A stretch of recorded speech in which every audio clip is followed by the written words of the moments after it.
Hi, Geek Girl back with another story time. I've got Goose as my wingman again. And since I've got Goose here, I might as well read about Captain Marvel, aka Carol Danvers. I mean, I've done up like Hawkeye, but I already read the Hawkeye one. Captain Marvel, ace pilot, spark leftist, lady boss. Carol Danvers grew. Oh, I forgot to show you guys the beautiful artwork for Carol. I really do love all the art in this. Carol Danvers grew up in a Boston military family with her parents and two brothers. Although it was a steep uphill battle in her time, Carol needed to fly. She joined the Air Force as soon as she turned 18, despite the protests of her father, who believed women weren't as capable as men. Taking inspiration from women like the aviation hero Helen Cobb, it can be very hard to push past the limits others place on you. But Carol knew she must follow her own dreams. She pushed herself to become a top of her class fly girl. Before long, she was bravely piloting an elite Stark plane through enemy territory under the code name Cheeseburger. Delicious and deadly.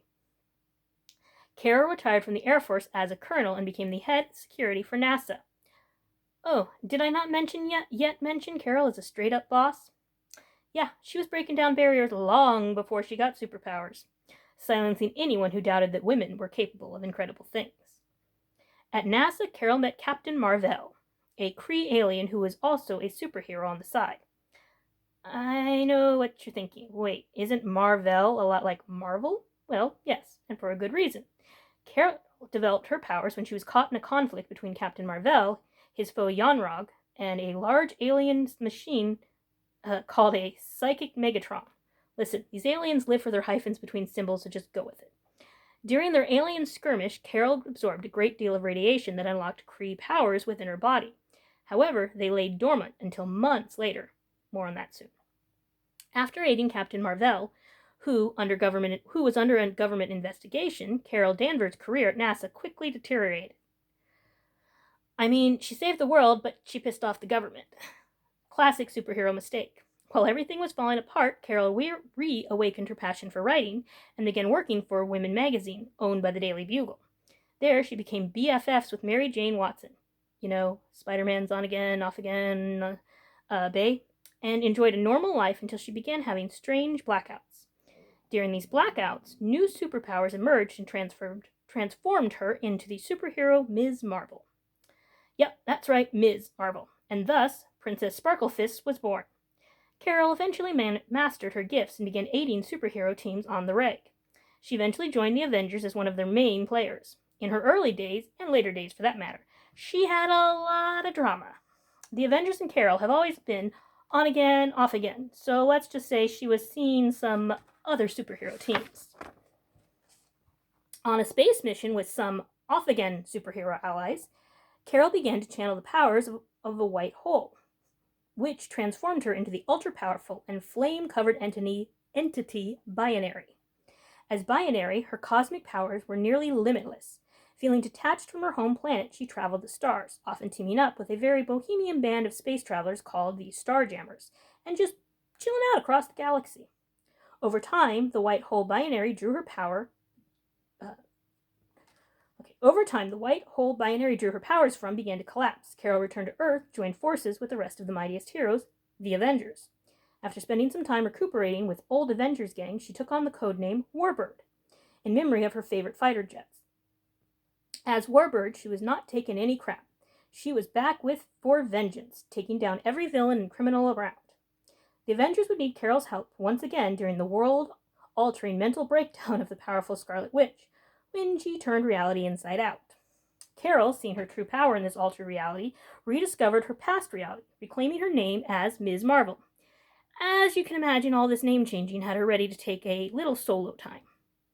Carol had always been a military girl, so when Tony Stark needed to enforce the Superhero Registration Act, Ms. Marvel was ready to lend her muscle to the fight. All super-powered people were forced to register with the government, which created a civil war between superheroes. Her best friends were torn apart and fighting. Anyone who has lived through high school knows how that goes. In the wake of all these global upsets, a new and super not cool power arose. Norman Osborn, as in the Green Goblin. Yeah, that Norman Osborn. Well, he tried to convince Ms. Marvel to join his Dark Avengers. but she refused because she knows a jerk when she sees one.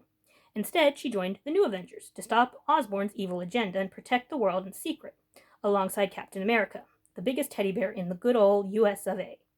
With only slightly world-ending consequences, Osborn was defeated and the Superhero Registration Act was repealed. Phew!